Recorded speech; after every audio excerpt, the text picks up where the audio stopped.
I was 8 when I realized I wasn't the main character in my own home. That winter, our living room had been transformed into a gallery of glowing faces. Portraits of my sister Vanessa in glittering costumes, grinning with trophies or waving flags at school parades.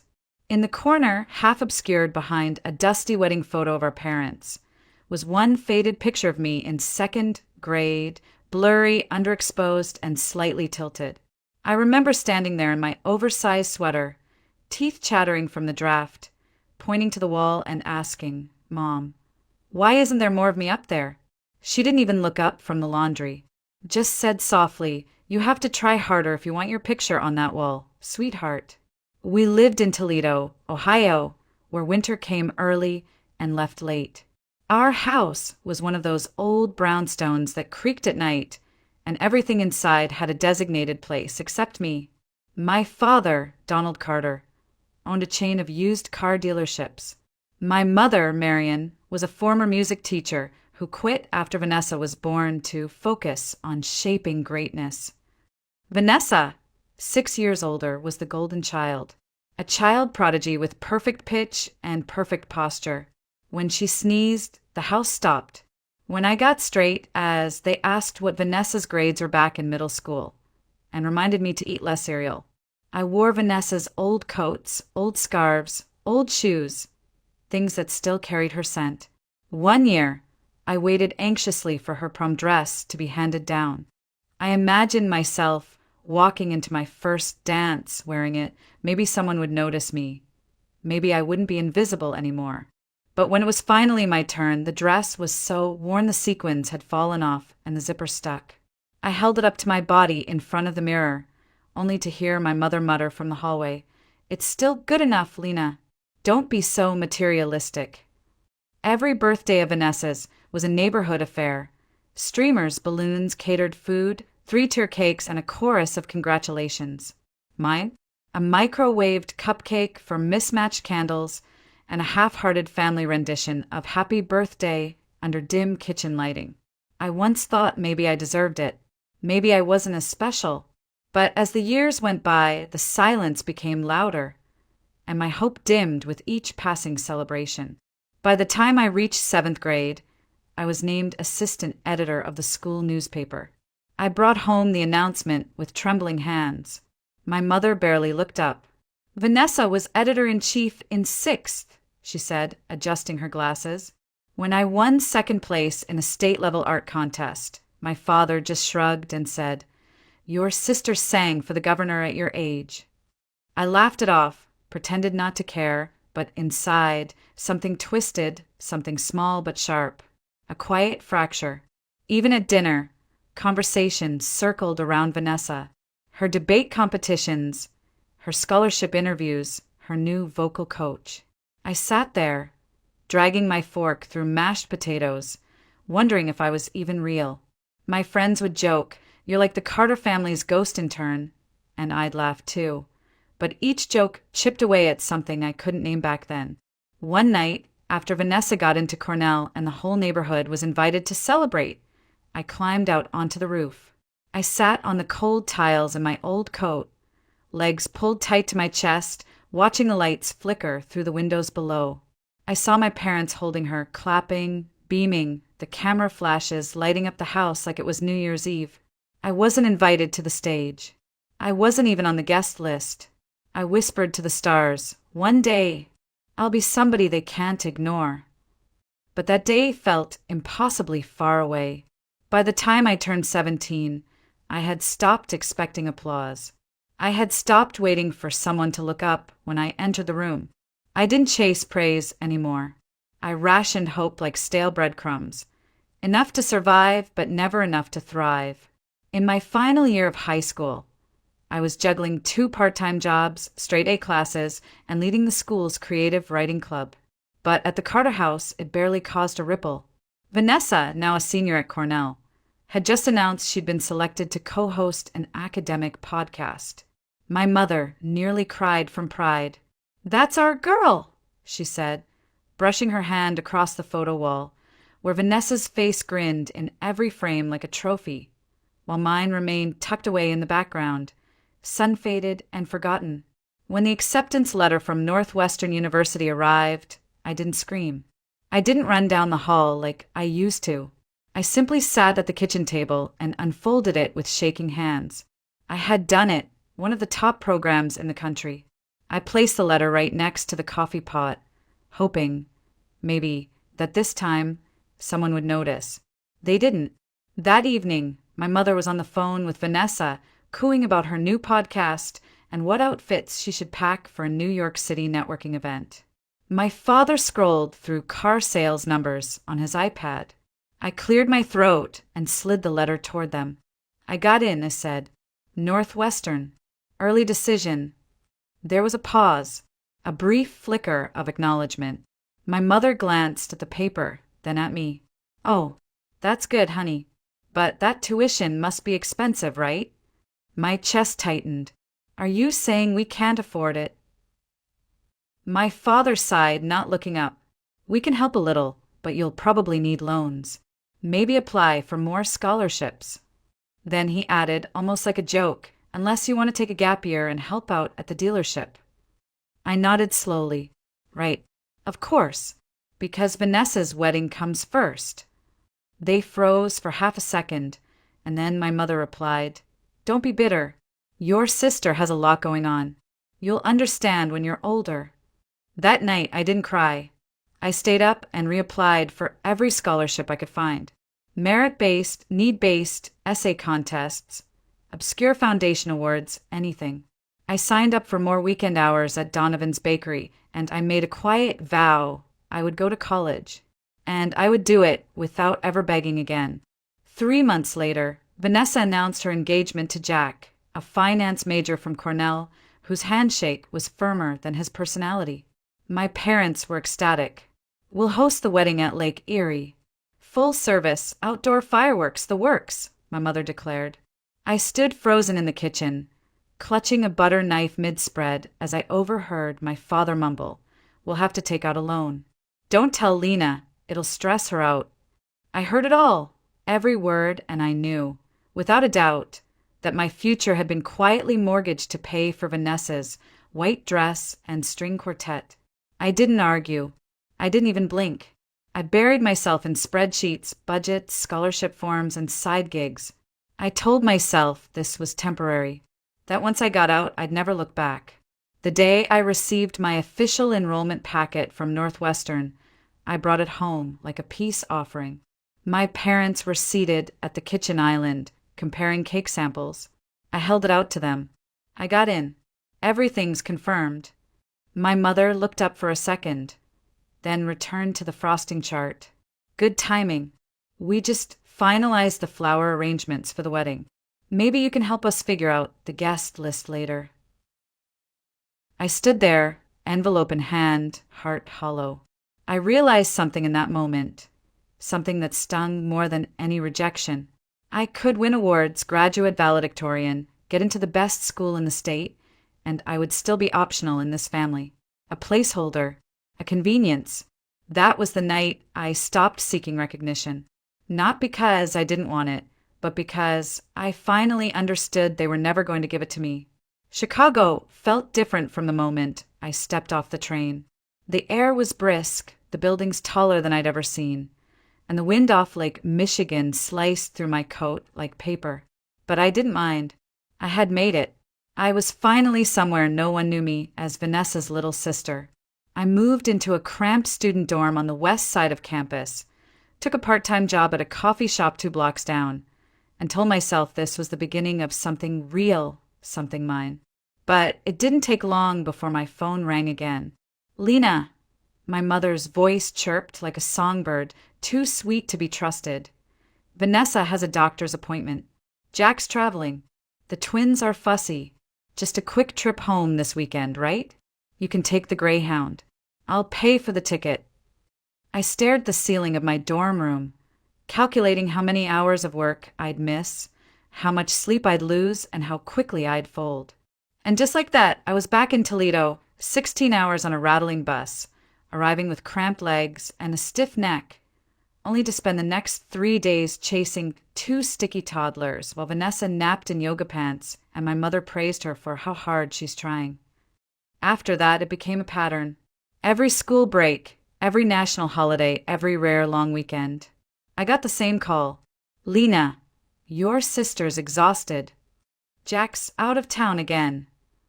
Abby's on the verge of burnout. Can you help, sweetie? You're so dependable. No one ever asked if I had midterms, if I had work, if I had plans. To them, I was the good daughter, the flexible one, the built-in safety net they could drop everything on and walk away. One Christmas, when I finally mustered the courage to say, "Mom, I have finals next week. I really can't come," there was a pause, then a sigh so heavy it cracked through the phone like thunder. "So, you're abandoning your family?" I stood frozen in the back room of the coffee shop, clutching the phone like it might burn me. Abandoning? Mom, it's one weekend. I have 2 essays due. She just gave birth, Lena. She's practically drowning. If you don't help, who will? I bit my tongue. Hard. What about Jack? I snapped. Where's her husband? My mother scoffed, like I'd ask something obscene. Jack's a man, dear. He has work. You know how useless they are with babies. That moment, that sentence, it embedded itself like a splinter under my ribs and never left. By my sophomore summer, I had a perfect GPA, a tentative promotion at the cafe, and finally, plans for a week off. A real vacation. My first one ever. I'd saved for it penny by penny, folding bakery boxes, wiping tables, memorizing coffee orders like scripture. I booked a room in a quiet inn near Lake Michigan. Not fancy, just clean, quiet mine. I didn't tell anyone, not because I was hiding, but because I didn't want to hear my mother ask, "Is Vanessa coming too?" Or my father warn, "Don't waste money." But 2 days before my trip, Vanessa called. No greetings, no how are yous, just, "Lena, we need a break. Jack and I are thinking Hawaii. Mom said you're free." I blinked. Free? What do you mean? She said you had no big obligations this week. The twins are dying to see you. We've already booked our tickets. I stood in the cafe kitchen, apron soaked with milk foam, the world tilting sideways. So, you and Jack are flying off to paradise, while I, a full-time student with 2 jobs, stay back and babysit your 5-year-olds. She giggled like I'd said something charming. Oh, come on, Lena. You're not tied down yet. You're young, flexible, and you love them. Before I could hang up, my phone lit up again. Mom, if you say no, Lena, I'll be truly disappointed. Have you ever done anything meaningful for this family? That sentence hit like a knife wrapped in velvet, and somehow, without thinking, I said yes. I arrived back in Toledo at dawn, stepping off the overnight bus with stiff legs and a heart made of concrete. Vanessa picked me up in her SUV, barely glancing from her phone. The twins screeched from the back seat, throwing juice boxes and gummy bears like confetti. I didn't ask how long I'd be needed. I didn't ask if I'd get a break. I already knew the answers. For the next 7 days, I was a one-woman childcare unit. 2 hyperactive children, 1 broken bedtime schedule, no support. Vanessa and Jack left every morning for couples yoga, beach walks, brunch with friends, and returned just before sunset with margarita breath and glowing skin. Each night, as I collapsed on the couch with my legs throbbing and a cold slice of pizza on my lap, I'd wonder if this was what it meant to be useful. If this was the currency of love in my family, sacrifice without acknowledgement. The final night, Vanessa handed me a cheap plastic pineapple keychain. "Got this for you," she said with a laugh. "Souvenir. You survived the twins." I stared at it, bright yellow, chipped at the edge, dangling on a rusty metal loop. A $2 insult masquerading as a thank you. I smiled politely, walked into the kitchen, and dropped it straight into the trash. That was the exact moment something inside me cracked, not loud or dramatic, but quiet, final, like the last thread snapping on a worn-out rope. I realized they would never stop. As long as I kept showing up, they would keep taking. And yet, I still didn't leave. I wish I could say I stood up, packed my bags, stormed out the front door. But the truth is, part of me still clung to the delusion that maybe they'd change. That maybe, if I just tried a little harder, someone would finally see me. So instead, I stayed quiet, and I started planning. That fall, I returned to Chicago and threw myself into work. I picked up double shifts at the cafe, started helping with bookkeeping at a phone repair shop downtown, and saved every spare dollar. No coffee runs, no impulse spending, no new shoes. I called it my escape fund in a secret folder on my desktop. By February, I had scraped together just over $900. It wasn't much, but to me it was gold. My plan was simple. A solo beach trip to Hilton Head Island. No babysitting. No phone calls. Just sand, sea breeze, and silence. For the first time in my life, I would go somewhere without anyone needing something from me. I booked the room at a modest seaside inn. Wooden floors, white curtains, nothing fancy, but it had a view of the ocean. I reserved the bus ticket. I packed my bag a week in advance. I told no one. But then came my 25th birthday. We were at a small family gathering. Just cake and tea in the living room, nothing extravagant. Vanessa smiled sweetly and handed me an envelope. A surprise from all of us, she said. Inside was a round-trip plane ticket to Florida. We're all going to the resort together, my mom exclaimed. You'll share a room with the kids. They're so excited to spend time with Aunt Lena again. I felt my throat tighten. So this is for all of us?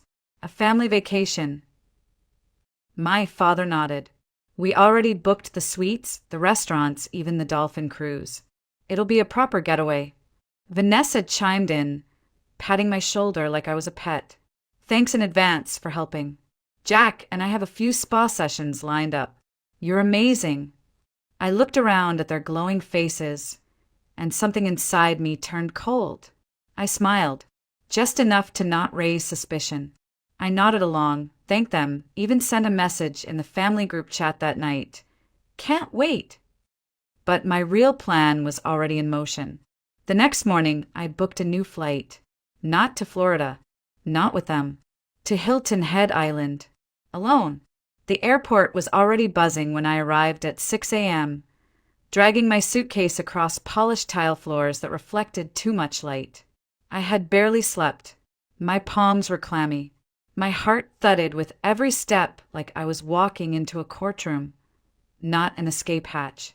My parents were already waiting near the gate, my father pacing in his pressed khakis, my mother fussing with Vanessa's boarding pass. The twins were there too, screaming, running in circles around the check-in poles, already high on sugar and anticipation.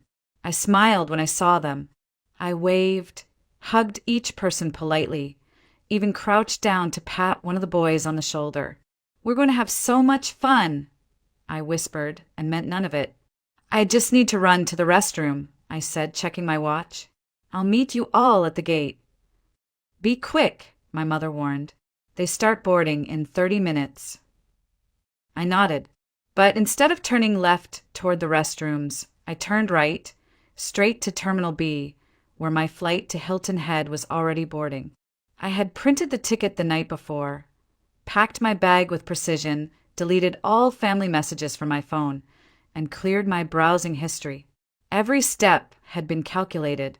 Still, my fingers trembled when I handed the agent my ID. Still, my heart raced as the boarding pass printed out with a quiet beep. Still, a small voice in the back of my mind whispered, "You could go back. You still have time." But I didn't. I tucked the pass into my jacket pocket and headed for Gate 12. A few minutes later, I found a seat near the window, out of sight, and pulled out my phone. My family was likely just realizing I hadn't returned. I typed the message quickly. I'm not going to Florida. I chose my own vacation. I hope everyone enjoys their trip, just like I'm enjoying my freedom. Then I hit send and turned off the phone. When I finally boarded the plane, I didn't cry. I didn't even blink. As the seat reclined and the plane began its slow roll toward the runway, I leaned my head against the cold window and watched the sky shift from gray to gold. The city fell away beneath us like a memory I didn't need to carry anymore. When we landed, I turned my phone back on. 43 missed calls, 17 voicemails, dozens of texts. Where are you? You're embarrassing us. The kids are asking for you. Your sister is crying. Who do you think you are? I scrolled through them all, then set my phone to silent.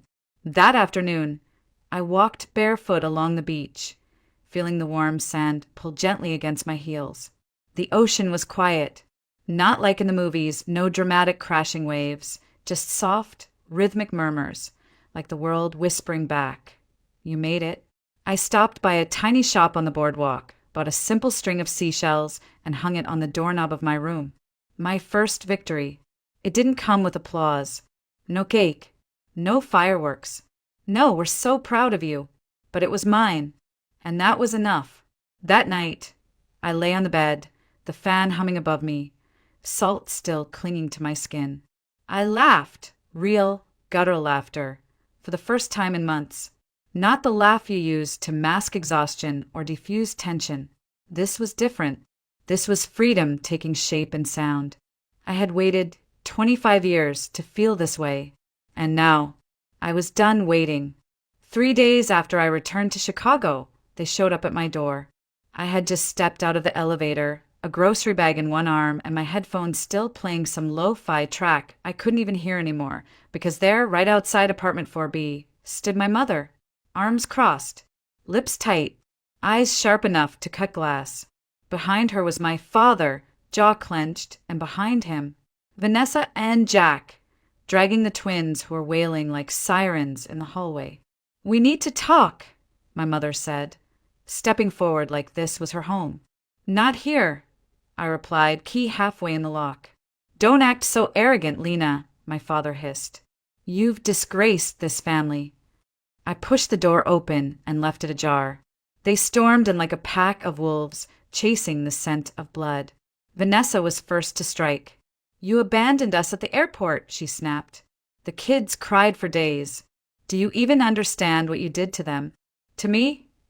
Jack chimed in with that same smugness he always wore like cologne. "Who's going to pay for the canceled hotel rooms? The flights? The dolphin tour?"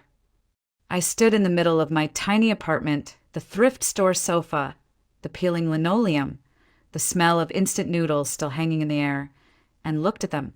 For angry people crammed into a space built for quiet. I wasn't afraid. I was tired. And finally, free enough to say what had been living inside my ribs for years. "I owe you nothing," I said softly. My mother blinked. "What did you say?" "I owe none of you anything," I repeated, louder now, firmer. "Not my time. Not my weekends. Not my youth. Not my silence. I've been your free nanny, your emotional sponge, your backup plan for too long. And I'm done." "You're being dramatic," my father snapped. "We've supported you, supported me." I laughed, a sharp, bitter thing. "You threw money at Vanessa's wedding, her house, her vacations. You told me to work part-time and take out loans for college. You used me." "Lena," Vanessa said, stepping forward like she still believed we could fix it. "We're family. We've all made sacrifices." "No," I said, voice low, eyes locked on hers. "I made sacrifices. You made plans, and expected me to rearrange my life to fit them." Jack rolled his eyes. "You're going to end up alone, you know. No husband. No kids. No help when you're older." I smiled a cold, slow smile that tasted like iron and truth. "At least I'll have peace." There was a silence then, not just in the room, but in me. Like a storm had passed and left only clarity behind. My mother opened her mouth to say something else, but I was already moving. I walked to the door, opened it wide, and stepped aside. "You need to leave." "Lena, now." One by one, they filed out, muttering protests and insults under their breath. Vanessa looked back once, her eyes wide, like maybe she'd never really seen me until that moment. I didn't flinch. When the door closed, I locked it, all 3 bolts. Then I slid down to the floor, my back against the wood, listening to the sound of their footsteps fading down the hall. And I exhaled, a long, trembling breath I hadn't allowed myself to take in years. They had come to reclaim their control, to guilt me, shame me, drag me back into the role I was born into but never chose.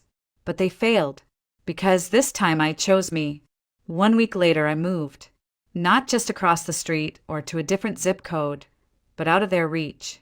I found a tiny one-bedroom unit in Ravenswood, on the far north side of Chicago. The ceilings were low, the floors creaked, and the rent made my stomach clench every time I paid it, but no one knew the address. No one had a spare key. No one could show up at my door demanding that I give up one more piece of myself. I changed my phone number. I changed my email. I opened a new bank account. And just like that, I vanished from their world as if I had never existed. Each morning, I jogged along the quiet streets near the river, breathing air that belonged to no one but me. I'd stop at the corner cafe, not the one I worked in, just one I liked, order a cup of black coffee, and watch the morning sunlight stretch across the pavement. No one called me selfish. No one handed me crying children before I'd finished my toast. No one told me I wasn't enough or too much or in the way. At work, things moved fast. My internship at Ardent and Finch turned into a full-time offer. Long hours, tight deadlines, demanding clients, but every ounce of effort I gave came back to me, directly in experience and growth and confidence. There was no emotional toll extracted as tax. Each month, I put a little aside into a secret folder on my desktop labeled Freedom Fund. I didn't know what I was saving for. Maybe a solo trip to Europe. Maybe grad school. Maybe just the right to say no without checking my bank balance first. Some nights were hard. There were evenings I came home too exhausted to cook and ate peanut butter crackers for dinner. Nights I stared at the ceiling and missed something I couldn't name. Not love exactly, but maybe the idea of it. The idea that somewhere someone would call and say, "I'm proud of you." But when I missed them, I opened a folder I'd saved, screenshots of every message they'd sent after I left. The accusations, the guilt trips, the demands. I'd read them one by one until my chest stopped aching, until I remembered why I left in the first place. One Friday afternoon, as I was folding laundry in the small living room, the doorbell rang. Not a knock, a chime, soft and unfamiliar. I peeked through the peephole. A delivery guy stood there holding a box. "Lena Carter," he asked. I nodded. "Someone sent this. Said it's for your new beginning." Inside the box was a small cactus in a ceramic pot and a handwritten card. "No one grows thorns unless they've been stepped on first. Kelly." I placed it by the window. It looked small but unbreakable. That night, I sat on my tiny balcony with a glass of red wine, watching the streetlights flicker on one by one.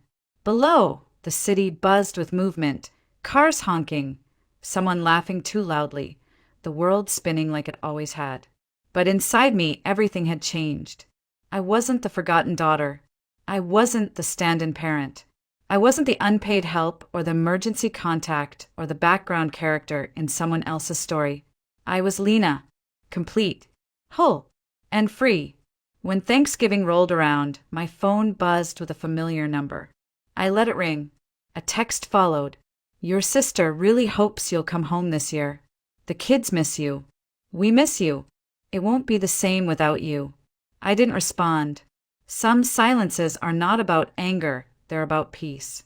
And I wasn't about to trade mine for anyone else's comfort. I wasn't even supposed to speak that night. I wasn't on the program, I wasn't listed in the booklet, and I certainly wasn't invited to stand anywhere near the microphone.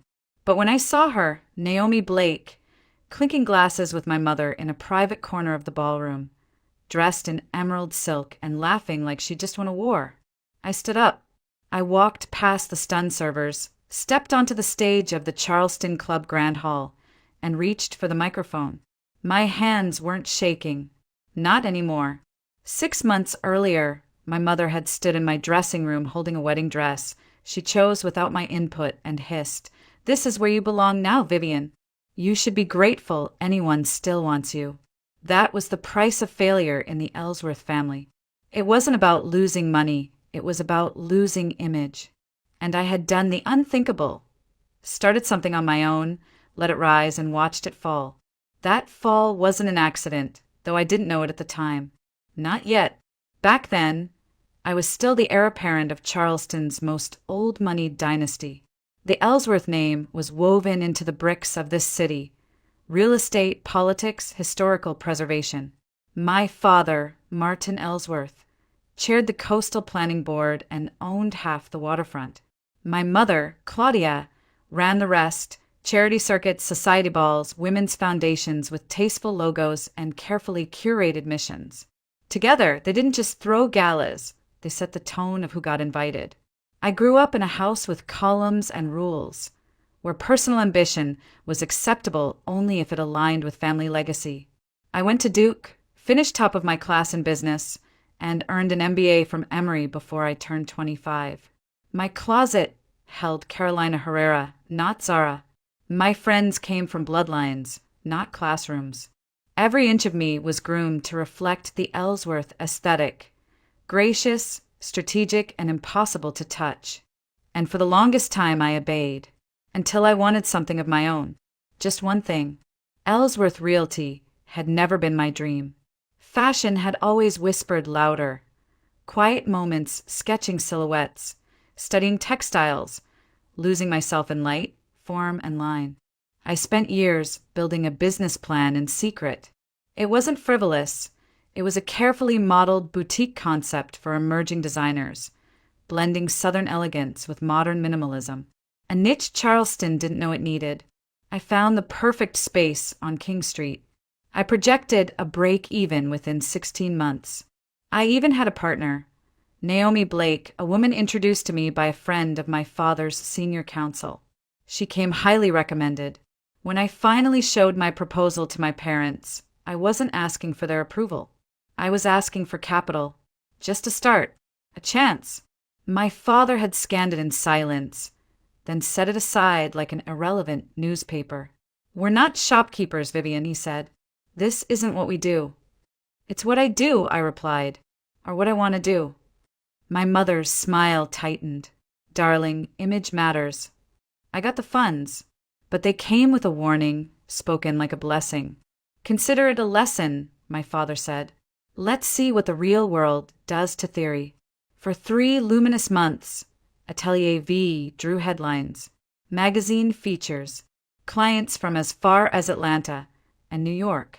Naomi handled logistics, while I curated the heart of the space: art, light, texture. I was building something real, something mine, until it all vanished. One call from my accountant. One silence too long when Naomi didn't show up to work. One headline in the Charleston Courier: "Ellsworth daughter scammed in boutique fraud." But that's not the end of my story. That was just the start. They didn't scream. That wasn't their way. Ellsworths didn't raise voices. We raised consequences. 3 days after the article broke, my access to the boutique's joint account was frozen. 5 days later, I returned home to find my Mercedes replaced with a 10-year-old sedan that smelled like mildew and disappointment. "It's a practical vehicle," my mother explained, as if I were lucky to still have wheels. A week later, my lease was revoked. The boutique had been rented under Ellsworth Holdings. Of course it had. I'd never really owned anything. I just thought I did. The final humiliation came in the form of a dinner. A Tuesday night just after sunset. The table was set with antique china we only used for visiting donors. But there were no guests. Just me, my parents, and Elise sitting at the far end, her posture perfect, eyes downcast like she didn't want to be here either. The wine was older than I was. My father poured a glass for each of us and said, without a hint of softness, "You embarrass the family." I sat straight, spine screaming beneath the pressure, and asked, "Do you think I planned this? That I wanted it to fail?" "You didn't plan anything," he said, voice calm and cold. "That's the problem." Naomi had disappeared with over $250,000. The boutique was left in ruin. vendors angry, legal threats flying, the media circling like crows. And through it all, my family's concern wasn't for me. It was for optics. "You were warned," my mother added, cutting into her steak with surgical precision. "This is why we stay in our lane, Vivian. You're not an entrepreneur. You're an Ellsworth." I should have shouted. I should have stood up and thrown something. Wine, a chair, anything. But I just sat there, tasting the bitterness of my own silence. I remember Elise glancing at me then, a flicker of sympathy passing through her eyes, before she looked away again, like sympathy was treason. The next morning, my credit card stopped working. My phone was removed from the family plan. The pearl cufflinks my father once gifted me to wear at an investor dinner? Retrieved. Quietly. No scene. Just a new kind of emptiness on my dresser. Then came the proposal. Not romantic. Not even respectful. Just a contract, dressed in civility. They called me into the study, where my father always took phone calls with politicians and developers. My mother was already seated, ankles crossed, wearing a navy-sheath dress and pearls like armor. Across from her stood a man I didn't recognize, mid-30s, plain gray suit, quiet eyes, average in every way. "This is Caleb Morgan," my father said, "son of Theodore Morgan. They've been our family's legal counsel for over 30 years. I nodded slowly, confused. Caleb extended his hand. I didn't take it. My mother smiled that terrible smile. "He's agreed to marry you." Silence stretched like ice cracking on a frozen lake. I laughed once, just to see if this was some elaborate punishment joke. "Excuse me." "You need structure," she said. "This scandal has made it clear that you're not prepared to manage your independence. Caleb is steady, responsible. He understands discretion." "He's standing right here," I muttered, half in disbelief. "Indeed I am," Caleb replied, calm, unfazed. "And I understand this is unconventional, but I believe we can make it work." "Make what work?" "This isn't a negotiation," my father added. "You agree to this arrangement, or you leave this house with nothing. No ties, no name, no support." My mother leaned forward, voice low. "And your father's heart, Vivian, his doctors are concerned. This stress, they were weaponizing his health." Again, the room spun. I felt caged, trapped in a polite, velvet-gloved prison. And Caleb? He just stood there waiting, not apologetic, not smug, just waiting. The wedding happened 3 weeks later, not because I wanted it, not because I accepted anything, but because sometimes survival doesn't look like a choice, it looks like silence. My mother planned everything. A scaled-down garden ceremony at the family estate. Tasteful and humble, as she put it. Humble was the theme now. Redemption. Apology. Reintegration. The storyline was crafted like one of her press releases. The disgraced daughter, reformed and married to a modest, respectable man. A lesson learned. A chapter closed. I moved through that day like a ghost inside my own skin. The makeup artist covered my exhaustion. The hair stylist twisted my curls into a subdued updo. The dress, ivory crepe, no train, no sparkle, hung on me like fabric with a grudge. My mother adjusted the neckline herself and said, "You look appropriate." That was the highest praise I got. 50 guests attended, down from the 300 who came to Elise's debutante ball. Most were close family, a few business allies, and the kind of acquaintances who thrived on watching a scandal try to repair itself. Caleb stood at the altar in a dark suit that fit a little too well to be cheap, but not enough to raise suspicion. When I reached him, he took my hand and whispered, "Just breathe." I hated that it helped. There was no honeymoon, just a weekend in Asheville at a rustic bed and breakfast where we ate blueberry pancakes in silence and made polite conversation about the weather.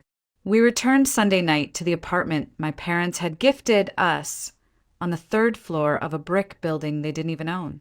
A beige box with twin beds, hand-me-down furniture from the beach house, and a framed watercolor of a lighthouse on the wall that I couldn't stop staring at.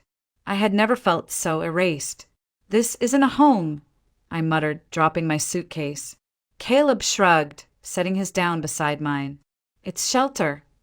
I turned to face him. "You're really okay with all this?" He looked at me, not unkindly. "I've lived with worse." There was no bravado in his voice, no bitterness, just fact. The next morning, I started working as an administrative assistant in my father's office. The position came with no benefits, no authority, and no one pretending it wasn't a punishment.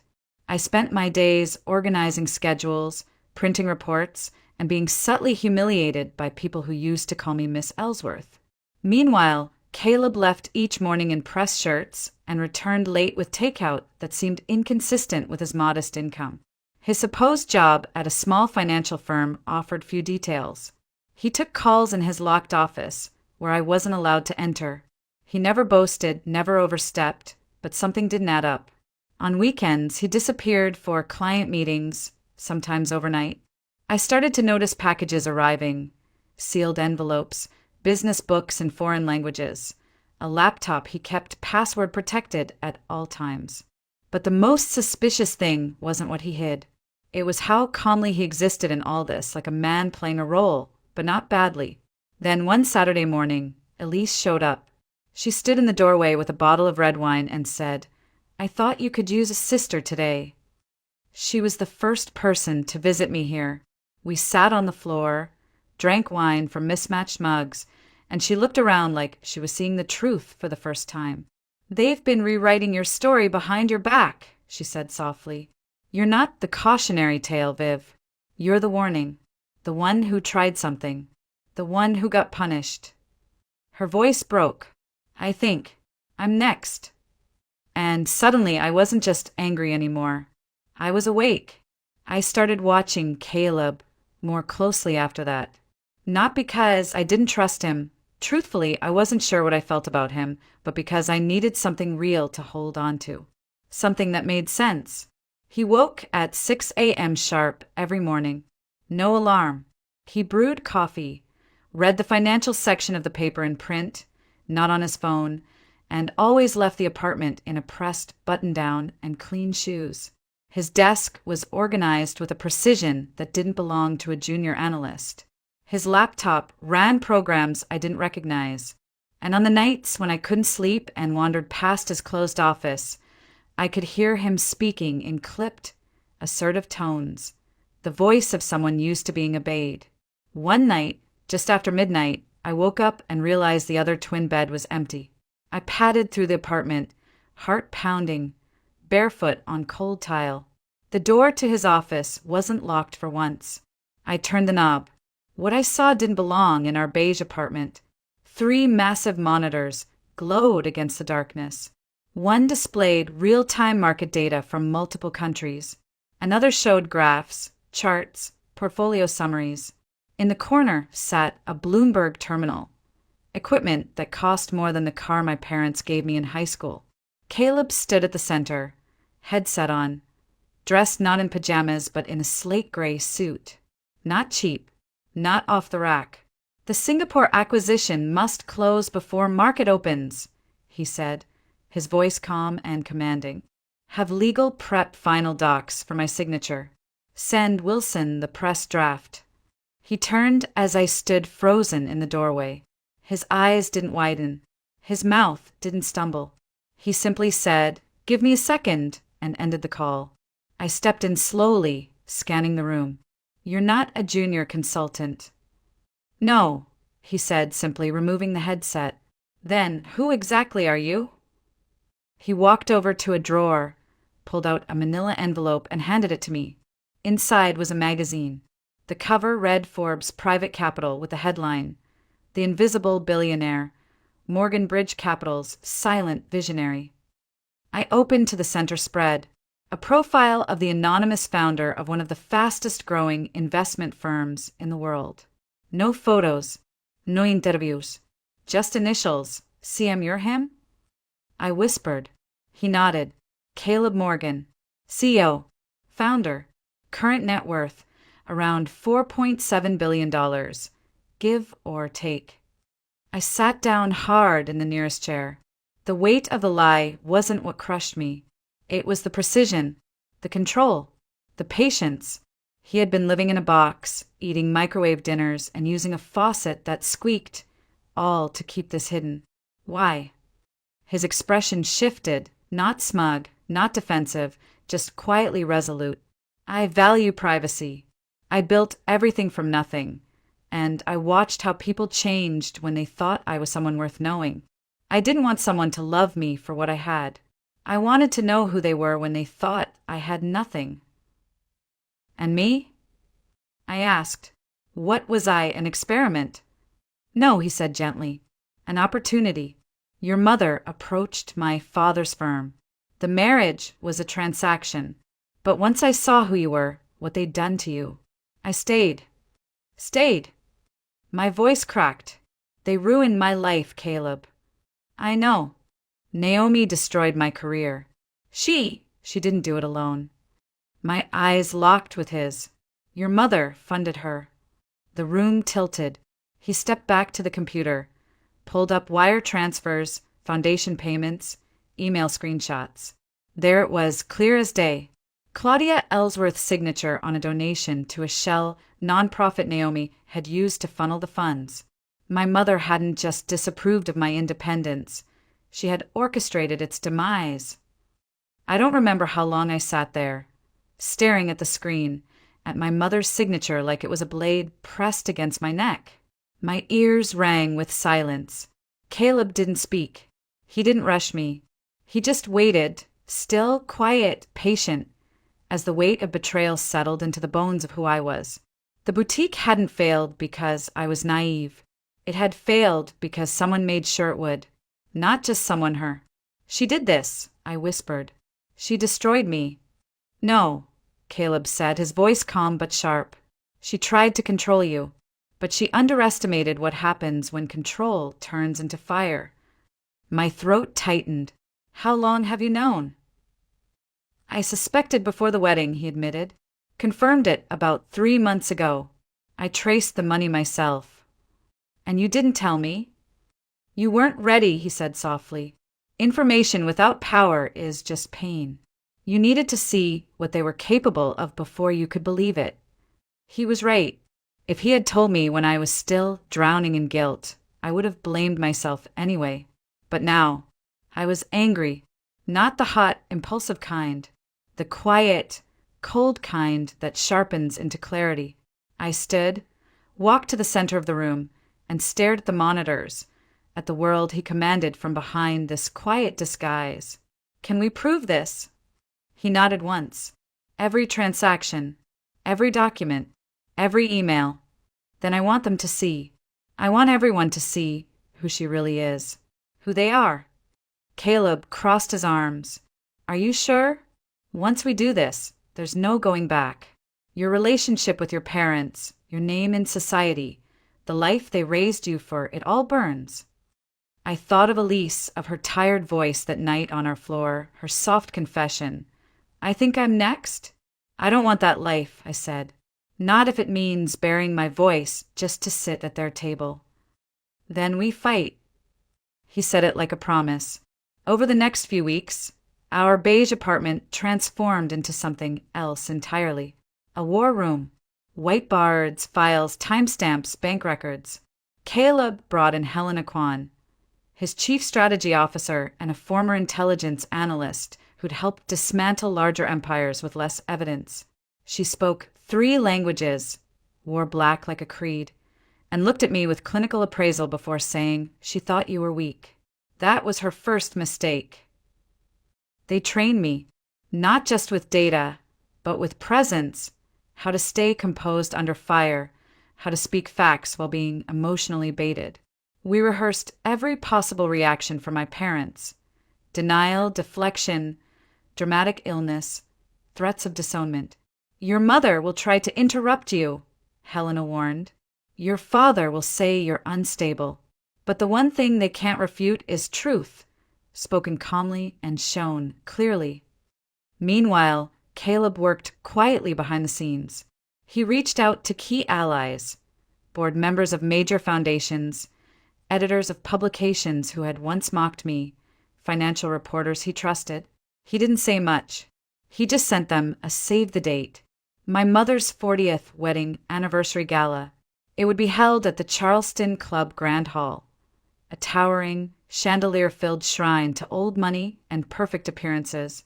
The room where my parents had announced their engagement, where Elise had her debut, where I had once stood in a sequin gown at age 16, told to smile like a future Ellsworth. This time, I wouldn't be on the guest list, but I'd be there, and I'd be holding the mic. The invitation arrived 2 weeks before the gala. Thick ivory cardstock, engraved gold lettering, sealed with the Ellsworth crest like it was a royal decree. My mother didn't even bother pretending it was optional. Inside, beneath the decorative border and planned itinerary, it read, "Formal attendance requested. Please refrain from bringing personal guests outside of family recognition. Translation: don't bring anyone who might ruin the performance." I placed it flat on the counter and poured myself a glass of wine. Across the room, Caleb looked up from his laptop. "So, you're not family anymore." "Not the kind they want to show off," I said, folding the invitation in half. "But I'll still attend, just not on their terms." For the next 10 days, we prepared like generals. We finalized documentation, clear, irrefutable. Caleb's legal team secured mirrored access to the venue's audiovisual system.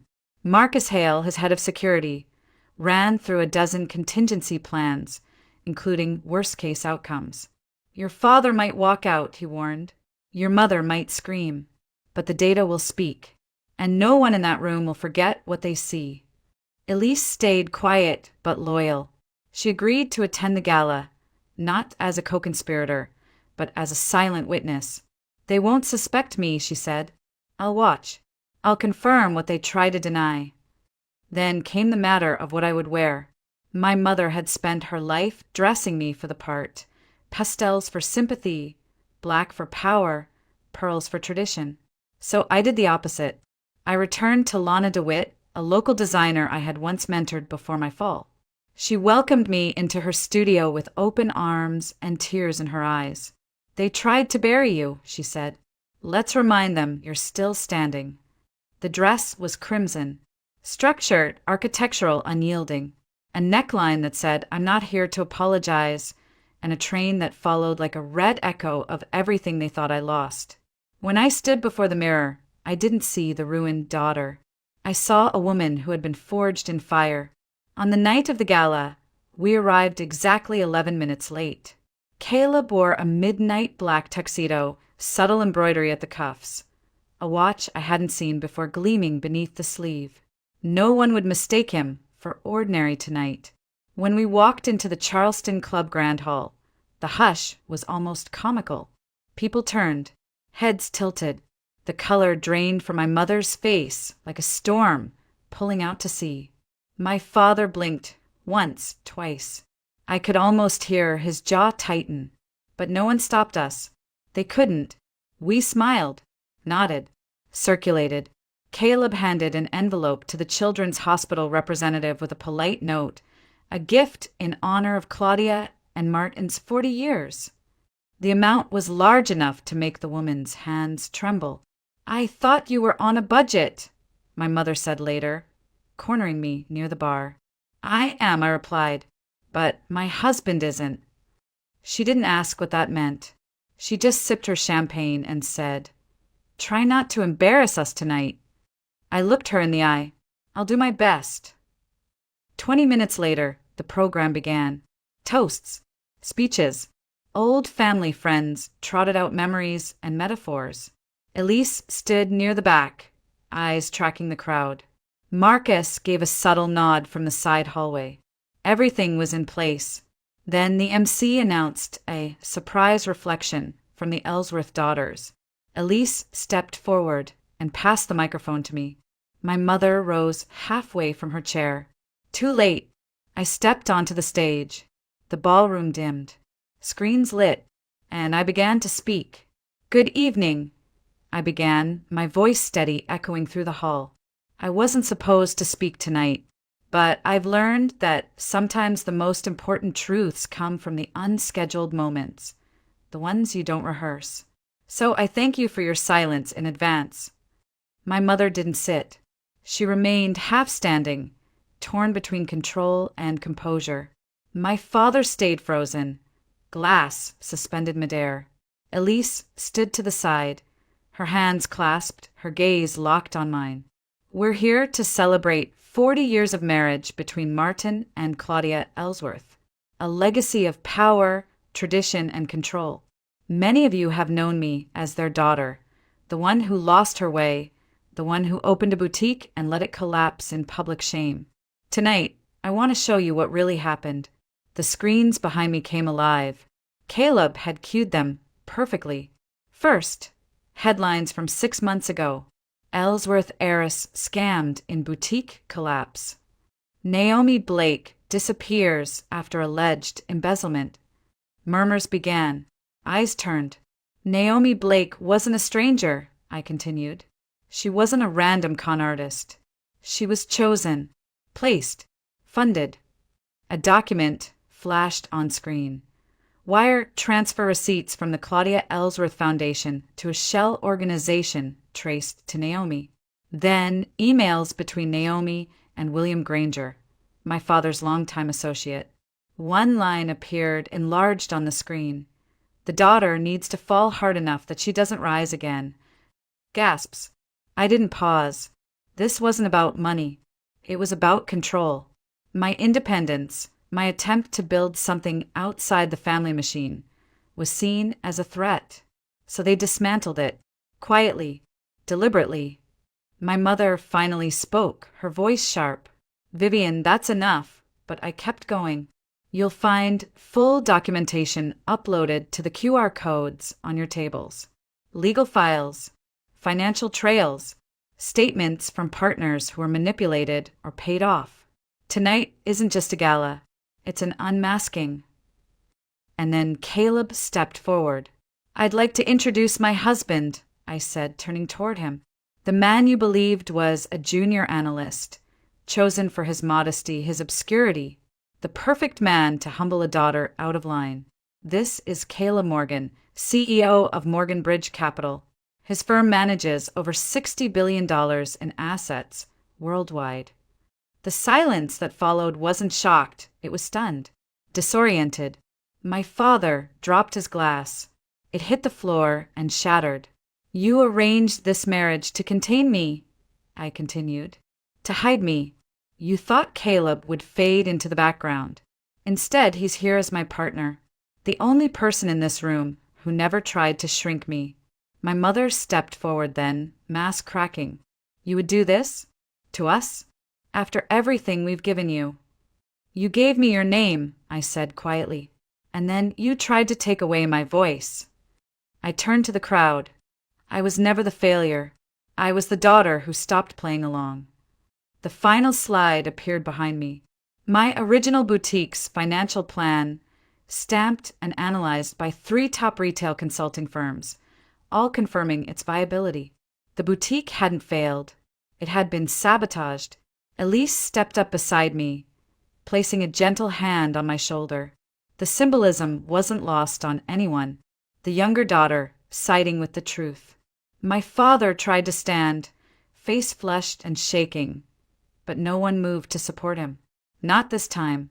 Caleb took my hand, and I said, to every face in the room, "You can't unhear what you've heard tonight. You can't unknow it. What you do with that truth is up to you. But I will no longer be part of a story written by people who fear who I am." And with that, I stepped down. We didn't stay for the aftermath. As the room erupted, some clapping, some whispering, some sitting in stunned disbelief, Caleb and I walked out through the grand doors of the Charleston Club, past the orchid arrangements, the silver-draped tables, the photographers hired to immortalize a lie. The night air hit like absolution. Crisp. Real. I took a breath, so deep it shook something loose in my chest. something that had been knotted there for years. The next morning, headlines flooded every local paper and half the financial blogs in the Southeast. Ellsworth, legacy challenged by daughter's public revelation. Scandal at gala. Boutique collapse tied to family sabotage. Morgan Bridge, CEO unmasked in shocking twist. My mother didn't make a statement. My father's firm issued a tight, lawyer-drafted response. The Ellsworth family values privacy during this time. But privacy was no longer a shield they controlled. Within a week, 2 board members of my father's development firm had called for an internal review. William Granger quietly stepped down. My mother was removed from the Charleston Preservation Foundation's annual chair position.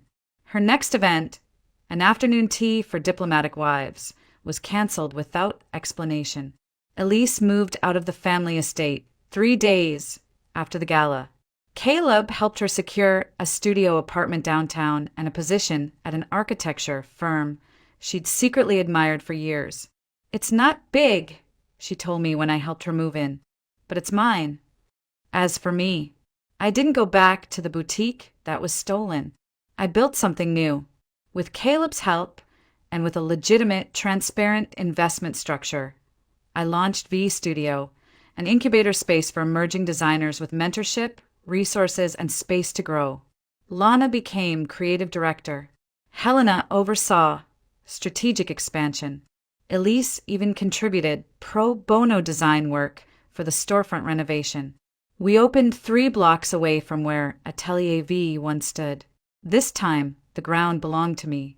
6 months later, Caleb and I stood on the rooftop of our new penthouse overlooking Charleston Harbor. It was quiet, unassuming, beautiful in a way that had nothing to do with wealth and everything to do with peace. We'd left the twin beds behind, the contract marriage, the arrangements. What do we call this now? I asked him one evening as the sun dipped below the horizon. He smiled, brushing a strand of hair behind my ear. A choice. And that was exactly what it felt like. We had a second ceremony. Not grand, not orchestrated. 20 people. No press. No inheritance-driven seating charts. Just the people who mattered. Elise stood by my side. Lana zipped up the gown she designed just for me. Midnight blue silk, bold shoulders, no pearls. Caleb wore no tie. His mother came. My parents didn't. That was their decision. Later, I received a typed letter from my father. "When you're ready to rebuild this family, our door remains open." No apology, no acknowledgement, just a carefully worded olive branch soaked in pride. I never responded. Some relationships are better left where they shattered. And yet, I wasn't angry anymore. Not in the way I had been. Not in the way that burned. The revenge had already happened. It wasn't in their public humiliation or their loss of reputation. It was in the life I built without them, in the freedom I carved out of the wreckage they left me. Sometimes, what begins as punishment becomes liberation. They made me marry a man they thought would humble me. Instead, I found someone who saw me clearly. They tried to silence me with shame. Instead, I found my voice in a mic. And when I used it, they fell.